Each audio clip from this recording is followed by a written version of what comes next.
Oitavo mandamento. Não levantar falso testemunho. E caramba, esse agora chegou. Agora chegou no ponto delicado.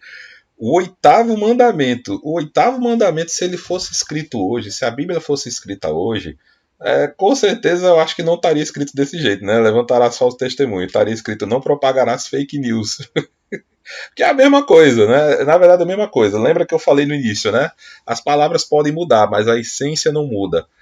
Então, esse pecado de levantar falso testemunho, nossa senhora, mas como eu vejo isso hoje? Meu Deus do céu! Parece brincadeira. Mas a gente, todos os dias, praticamente, quando você olha alguma coisa, tem alguma coisa lá manipulada, mentirosa, falando isso daí, tem a ver com levantar falso testemunho. Certo? Então, a tal da fake news que o pessoal fala é esse mandamento. Quando você propaga uma fake news, por exemplo, você está levantando falso testemunho. Mas tem outras coisas que se incluem nesse mandamento. Exemplo, testemunhar falsamente contra alguém. Né? Então você não viu, você não tem nada que prove contra aquela pessoa, mas você vai lá, opa, mas essa pessoa é culpada sim, que não sei o quê. Acusar sem provas, né, também tem. Às vezes a pessoa. Não, olha, é o seguinte, nós estamos analisando para saber se tal pessoa é culpada. É culpado sim, esse cara é um cafajeste, esse cara é um cafajeste, essa mulher não presta, essa pessoa é assim, assim, assado, e você não tem as devidas provas. E então tudo isso está incluso em levantar falso testemunho. É diferente de quando você já apronta as provas, mostra tudo bonitinho, olha, tudo está provado que essa pessoa fez isso assim assado. Ali não tá, você não está julgando, você não está levantando falso testemunho, porque você está falando segundo as evidências. Você está fazendo um relato de evidências. Lembra que eu falei que a lei criminal, as nossas leis, elas têm muito base na moral ética judaica, né? Então tem a ver com isso. Se eu, por exemplo, se eu acusar, eu moro num apartamento, tá? Se eu acusar o síndico do meu prédio de desvio de dinheiro e eu não provar, então eu posso ser processado por isso, por exemplo. Mas quem tem que provar sou eu, porque o ônus da prova recai sobre quem faz a acusação, porque perante a lei todos são inocentes até que se prove o contrário. Então eu não posso simplesmente chegar e acusar, eu posso ser processado por causa de que eu atentei contra a honra do outro. É diferente de eu dizer que a pessoa apresentou as provas, então o síndico do meu prédio é corrupto. Ali é diferente, tá certo? Isso inclui também a questão do julgar injustamente, né? Está incluso em levantar falso testemunho. A gente, isso é bem complexo. Aqui no Brasil, especificamente, tem um tipo de gente que o pessoal recebe o apelido de católico jujuba. É aquele católico que ele basicamente ele não quer saber de nada, ele só sabe dizer uma coisa: não julgueis, não julgueis, não julgueis, não julgueis, não julgueis. É quase um meme também, né? Não julgueis. Enfim. Então ele só sabe falar isso basicamente. Mas, gente, só para deixar claro, não é pecado julgar. O que é pecado é você mal julgar. Certo? Isso é que é pecado. Como eu acabei de falar, né? Acusar sem provas, isso é mau julgamento. Né? Você já trata como se fosse uma sentença já selada. Então, você fazer um julgamento, o que é um julgamento? É uma análise, né, um discernimento que você faz de escolhas, estudo de padrão, para saber exatamente o que você seguir. Isso é que é um julgamento, certo? Não as pessoas às vezes confundem a palavra julgar com condenar, né? Então não confundam uma coisa com outra, tá certo? Também está incluso arquitetar mentiras sistematicamente. Então, eu quero fazer tal coisa para acusar tal pessoa e eu combino com fulaninho para falar não sei o que. Isso tudo está incluso. Também está incluso relativizar a verdade. Então, tipo, a pessoa comete um determinado crime, aí vem você e dá uma desculpa esfarrapada, fala algumas palavras bonitas para tentar relativizar aquilo, para dizer que aquilo ali não foi um crime. Está incluso também. Também é um levantamento de falso testemunho. Você está pegando uma verdade e você está tentando manipular ela a bel prazer. Isso também está incluso como uma afronta ao oitavo mandamento. Se aproveitar do público cativo para manipular a verdade. Exemplo, eu tô aqui falando, vocês estão me ouvindo. Por eu estar na equipe da catequese e por vocês serem crismando, vocês são audiência cativa.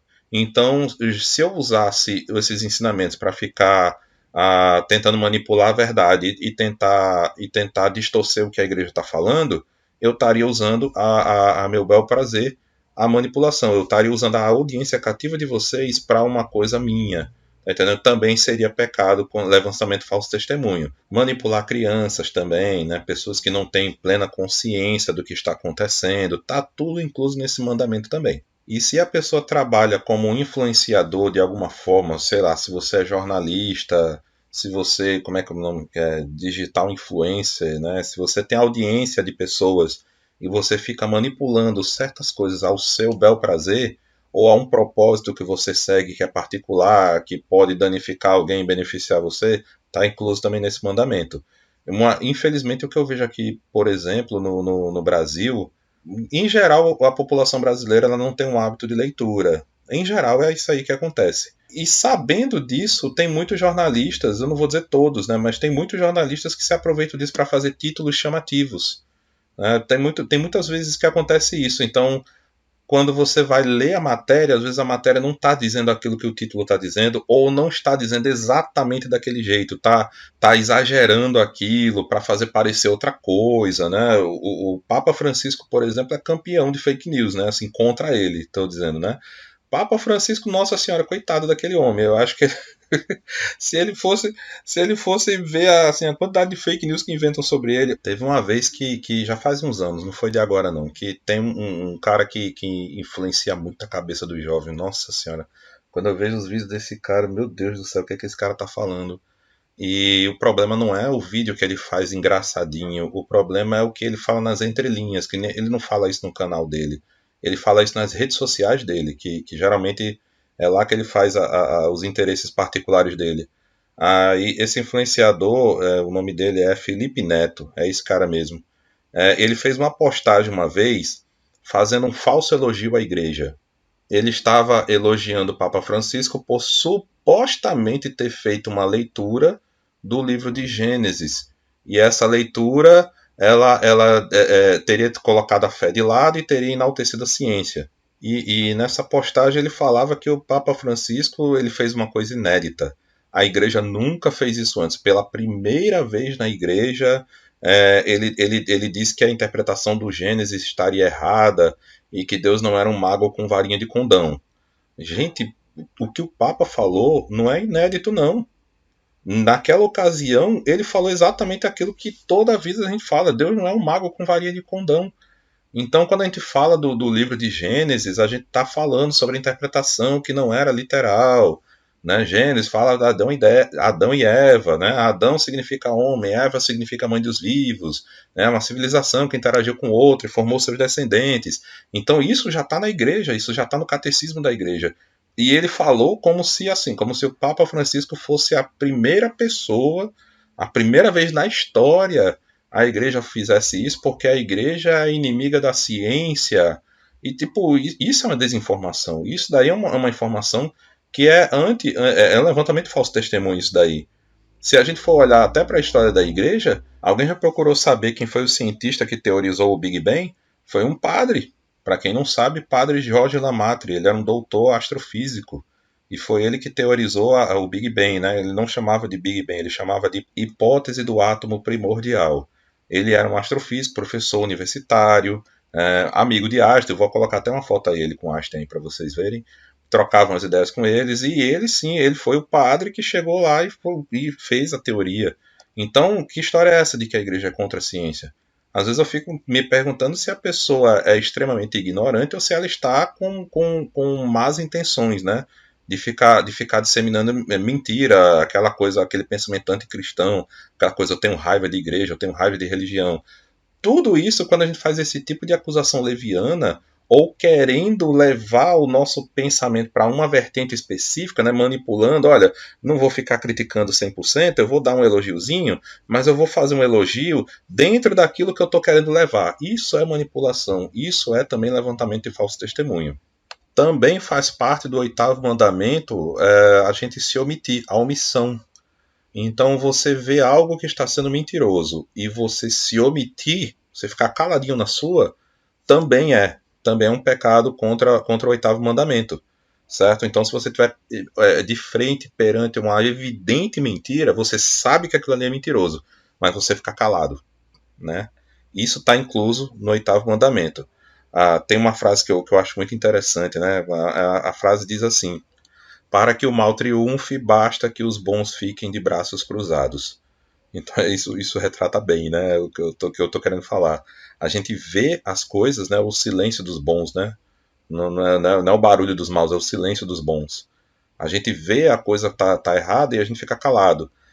Eu não estou falando de situações de silenciar, tá, gente? Vocês vão vivenciar na vida de cristã situações em que a gente precisa ficar mais reservado, silenciar, esperar o tempo de Deus, tá? É outra situação. Eu estou falando de situações que às vezes são claras mentiras falando na sua frente, ali está prejudicando alguém, está prejudicando a imagem de Deus, prejudicando a igreja, prejudicando o seu próximo, e você ficar calado. Eu não estou falando de você ser barraqueiro. Eu também não estou falando, né? Mas é a situação de você se omitir mesmo, tá certo?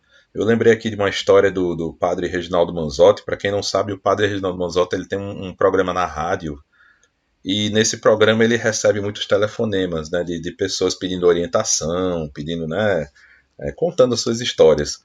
E teve um programa que uma mulher ligou para ele para pedir ajuda, né? Pedir oração por ela, né? Ela queria assim ser ouvida, ela queria um momento de compreensão, que não sei o que, tal. E ela contou a história dela lá, e ele estava ouvindo a história dela, né? Aí um belo momento ele pergunta assim, minha filha, mas o que foi que aconteceu exatamente? Aí ela disse que é porque ela estava tendo um caso com um homem casado. Simplesmente isso.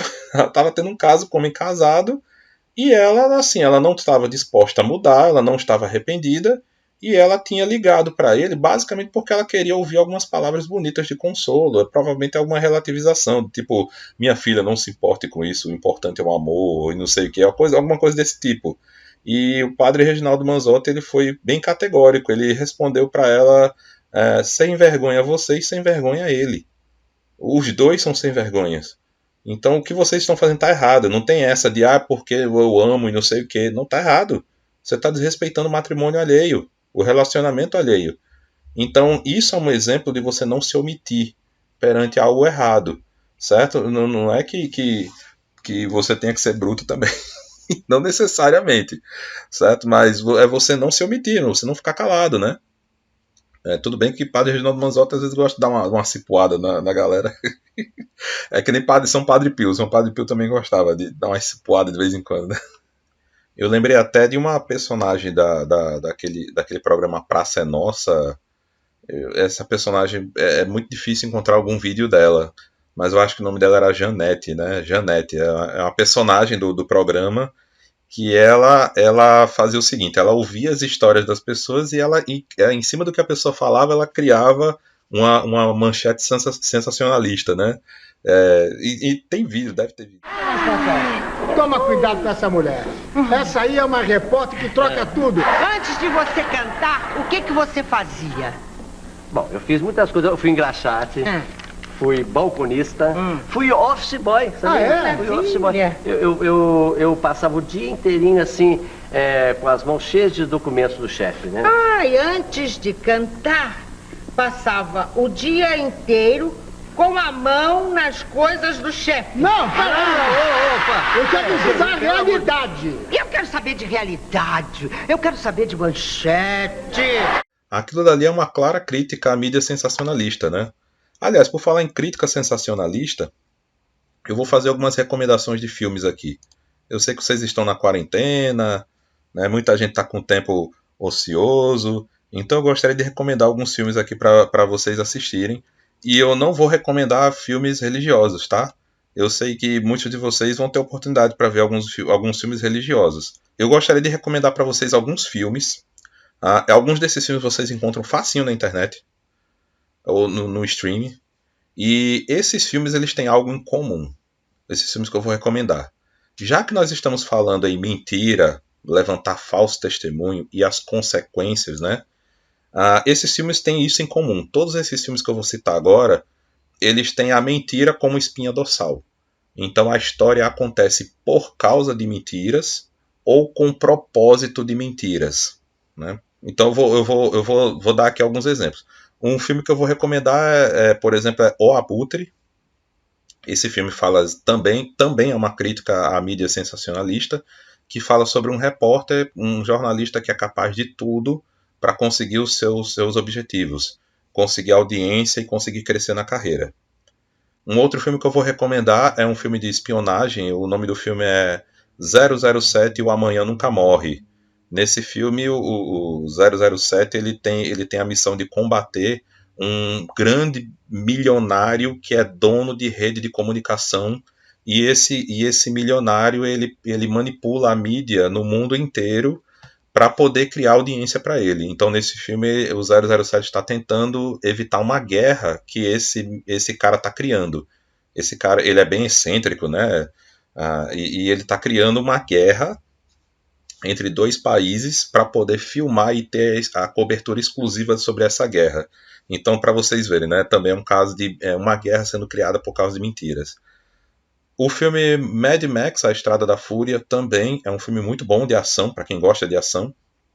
E a espinha dorsal desse filme também é uma mentira, né? Uma série de mentiras. É um mundo pós-apocalíptico e existe uma pessoa, uma figura de um líder lá, e esse líder ele usa mentiras, muitas vezes usando mentiras como desculpas sobrenaturais. Ele mistura mitologias de vários povos para poder manipular uma população e manipular os bens naturais de uma região, como por exemplo a água, né? Então esse também é um filme bem interessante. É um filme de ação, na verdade, mas ele através da ação ele vai contando a história sem muitos diálogos. É um filme com poucos diálogos, e nesses poucos diálogos você vai entendendo o que é que o vilão está querendo fazer, e ele usa a mentira como espinha dorsal disso aí tudo.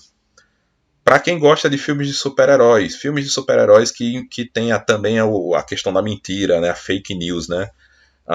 O filme Guerra Civil, Capitão América Guerra Civil, ele é basicamente isso. O vilão do filme, que eu não vou falar, caso você não tenha assistido, não vou falar quem é, mas o vilão do filme ele cria uma grande mentira e essa mentira provoca uma grande briga, né? É claro que nos quadrinhos essa história é bem melhor, mas nos filmes também é bacana. O filme Batman vs Superman, versão estendida. Versão estendida. Por que eu falo versão estendida? Porque a versão que foi para o cinema, ela deixa a história um pouco confusa. Mas a história que a versão estendida, ela explica bem direitinho as mentiras que foram contadas para colocar o Batman inimigo do Superman e vice-versa. Então também é interessante esse filme. O filme X-Men Primeira Classe. O filme X-Men Primeira Classe ele é ambientado nos anos 70. Muito bom esse filme. Eu acho que é um dos pouquíssimos filmes do X-Men que eu gostei. Mas ele também tem a questão de uma mentira que foi contada, e essa mentira vai provocar a guerra entre duas nações. Então também é interessante vocês verem o quanto que uma mentira sistemática sendo contada pode causar até desastres globais. Para quem gosta de um pouquinho de fantasia, tem um filme chamado O Clã das Adagas Voadoras. Esse filme ele é praticamente como é que eu posso dizer? Ele é um Romeu e Julieta versão asiático, versão asiático, né?